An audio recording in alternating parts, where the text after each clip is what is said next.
दुर्दाना जी हमारे साथ मौजूद हैं। दुर्दाना जी ये बताइए, पाकिस्तान की मंशा कुल मिलाकर क्या नजर आ रही है? पाकिस्तान बार बार ये जताता हुआ नजर आ रहा है कि वो जो चाहता था वो हो गया, तालिबान की सरकार बनवाने की मंशा थी वो हो गया। इससे क्या फायदा फिलहाल आप देख रहे हैं? आतंकियों की सरकार बन गई, दहशतगर्दों का, पाकिस्तान का के जो दहशतगर्द थे उनका भी सपोर्ट हासिल हुआ, पाकिस्तान की फोर्स का भी सपोर्ट हासिल हुआ, आज की तारीख में भी हासिल है। पाकिस्तान को क्या हासिल होगा इससे? पहली बात तो ये है कि ये कहना कि पाकिस्तान जो चाहता था वो हो गया, ये तो बिल्कुल ही एक इलॉजिकल एक गुफ्तगू है। नहीं, इलॉजिकल कैसे? पाकिस्तान के तमाम हुक्मरान जो बयानात दे रहे हैं तालिबान की सत्ता आने के बाद, उन पर एक नजर डाल लीजिए, आपको इलॉजिकल नहीं लगेगा फिर? ऑब्वियसली मुझे बात करने देना। देखिए, बात कभी भी पाकिस्तान ने हमेशा कहा है कि वी वांट अफगान ओन्ड और जो है वो सोल्यूशन होना चाहिए। और सिर्फ पाकिस्तान ने ही कहा, बल्कि ये मैं दोबारा बार बार कहूँगी, ये सारे रीजन की एक ख्वाहिश थी कि इसी तरह का एक सोल्यूशन निकले। इवन अमेरिका की भी एक ख्वाहिश थी, और अमेरिका भी अब ये कह रहा है कि अफगानियों को अपनी जिम्मेदारी जो है वो खुद कबूल करनी होगी। दूसरी बात ये आपको पता होना चाहिए, पाकिस्तान, आपने कहा कि पाकिस्तान क्या इससे हासिल करेगा। पाकिस्तान कुछ भी हासिल करने के दो चीजें हैं जी। एक तो मैंने पहले भी जब मैं बात कर रही थी, जहां मैंने बात खत्म की थी, वो ये है कि stable Afghanistan is in Pakistan favour. Afghanistan में अगर दहशतगर्दी होती है या अफगानिस्तान डिस्टेबलाइज होता है, देखिए इस वक्त अफगानिस्तान नहीं, तो अब तो दहशतगर्दों की ही सरकार आ गई, तो ये क्या स्टेबिलिटी देंगे अफगानिस्तान को? ये आप कहेंगे ना दहशतगर्दों की सरकार। अच्छा, आपके लिहाज से दहशतगर्द नहीं है ये? बिल्कुल वो दहशतगर्द नहीं है, वो उनका मुल्क है। अच्छा, सिराजुद्दीन हक्कानी कौन है? वो कोई $50 लाख की जिस आतंकवादी के ऊपर बाउंटी हो, जो पेशावर में स्कूल में ब्लास्ट करवा के, हमला करवा के 200 बच्चों का कत्ल करवाने का आरोपी हो, वो आतंकी नहीं है आपकी नजर में? जब मोदी वजीर आला थे, he was chief minister Gujarat, इनको बैन किया हुआ था। He could not dare enter US, he could not dare enter UK. इनको बैन किया हुआ था बिकॉज इन्होंने मुसलमानों का बड़ी सफाकाना तरीके से ब्रूटैलिटी। दुर्दाना जी, मतलब पाकिस्तान के चाहे लेखक हो, पत्रकार हो या पॉलिटिशियंस हो, सबका एजेंडा एक नजर आता है, दहशतगर्दों को बचाना है किसी भी कीमत पर, चाहे उसके लिए जितने भी कुतर्क क्यों ना देने पड़े। आप बात ही नहीं करने दे रहे, आप फिर बोल रहे हैं। अगर इफ यू वांट टू, खुद ही आप एंकर हैं, खुद ही आप गेस्ट हैं, तो ठीक है, कीप टॉक। ठीक है। आरती टिक्कू जी हमारे साथ एक और मेहमान है, वो जवाब देना चाह रही। आरती जी, अब इस लॉजिक का क्या करेंगे?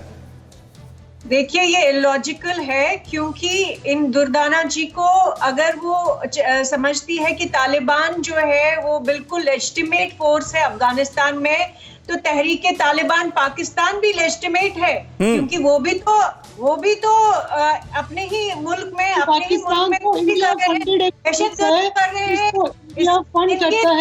हो सकता है आने वाले वक्त में इमरान खान दे देने होता तहरीके तालिबान पाकिस्तान को कि आइए आप हुकूमत में बैठ जाइए, प्रधानमंत्री बन जाइए, और दुर्दाना जी हो सकता है उसका भी सपोर्ट कर दें। सबसे बड़ा जो तहरीके तालिबान पाकिस्तान में, वो तो रॉ फंडेड एक ऑर्गेनाइजेशन है जिसको इंडिया ने खड़ा किया हुआ है पाकिस्तान के खिलाफ और अफगानिस्तान के खिलाफ। कोई फर्क नहीं पड़ता बच्चे मर जाए इनके आर्मी स्कूल्स में, इनके आम सिविलियंस मर जाए, इनको कोई फर्क नहीं पड़ता, क्योंकि इनके मौलवी और मुल्ला ये मानते हैं कि ये तो सब कुदरत की देन, ये तो सब अल्लाह की देन है।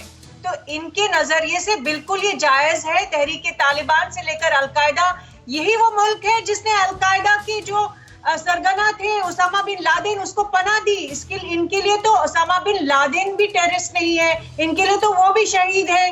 तो ये लोग इस्लामिक टेररिज्म को सिर्फ पाकिस्तान में नहीं, अफगानिस्तान में नहीं, पूरी दुनिया में फैलाना चाहते हैं, क्योंकि ये शरिया लॉ के अंडर लेजिटिमेट सैंक्शन है। इनको सैंक्शन मिली है इस्लामिक टेररिज्म को पूरी दुनिया में फैलाने की। तो ये बिल्कुल दहशतगर्द कहाँ मानेंगे इनको? Osama bin Laden, Sirajuddin Haqqani, इनके लिए हक्कानी नेटवर्क, इनके लिए जितने भी ये मुल्ला बरादर है, जितने भी ये आतंकवादी है, इनके लिए वो मार्टर से शहीद है, हीरोज है। ये उनकी वर्शिप करते हैं, क्योंकि इनको लगता है कि इस्लामिक जिहाद के वॉरियर्स है, और इन वॉरियर्स, ये जो वॉरियर्स है, ये सारी दुनिया को मजा चखाएंगे, हिंदुओं का कत्लेआम करेंगे, सिखों का कत्लेआम करेंगे। ये तो एक सुपर पावर को उन्होंने मजबूर कर दिया कि वो जो औरतों को Nobody has the right to occupy anybody else. Durdana जी, लेकिन हमें ताज्जुब आपकी बातों पर इसलिए हो रहा है क्योंकि आप खुद एक महिला हैं। अफगानिस्तान में महिलाओं की क्या दुर्दशा हो रही है दहशतगर्दों के राज में, तालिबान के राज में, वो आप देख रही हैं। उसके बावजूद भी आपका ये वर्जन है। कोई 10-20 साल पहले तो औरतों को सख्ती करते रहे। ह्यूमन राइट्स की कोई वैल्यू नहीं है इनके लिए। जो औरतों के अधिकार हैं उनकी कोई एक मिनट आरती जी, आरती जी, एक मिनट। नजर नहीं आती आपको। दुनिया भर में औरतों की दुर्गत बन रही है। जहां जहां वॉर हो रही है, आपको सीरिया में औरत नजर नहीं आती, आपको इराक में बेबस औरतें नजर नहीं आती, आपको फलस्तीन की औरत नजर नहीं आती जब उसके बच्चों को बमों से उसके सामने मार दिया जाता है। आप लोगों को रह सहकर अफगानी बिकॉज इससे पॉलिटिकली मोटिवेटेड। अच्छा, यानी अफगानिस्तान में महिलाओं के साथ जो हो रहा है, जो पाबंदियां लगाई जा रही हैं शरिया के नाम पर, वो भी जायज नजर आ रही हैं आपको, और वो आप चाहेंगी कल की पाकिस्तान में भी ऐसे ही नियम कायदे लागू हों? देखिए, उन्होंने शरीयत की बात की है। एक बोल के अफगानिस्तान, अगर वो आपके आरएसएस वाले उठाते हैं, बहुत अच्छी बात है, उसको पीटना शुरू करते हैं, उसको कहते हैं जी तुमने बीफ क्यों खाया, उनको कत्ल कर देते हैं मार मार के। आपके मुल्क में क्या हो रहा है? पहले तो आप देखें, आपकी आरएसएस जिसको चाहती है, कश्मीर में उन्होंने क्या कहा था आपके? बिल्कुल, ये सो कॉल्ड मॉडरेट जो समुदाय है पाकिस्तान का, जो अपने आप को लिबरल कहता है, उसकी क्या विचारधारा है, उसकी दहशतगर्दों की सरकार को लेकर क्या सोच है, ये सामने आ रही है दुर्दाना जी की बातों से।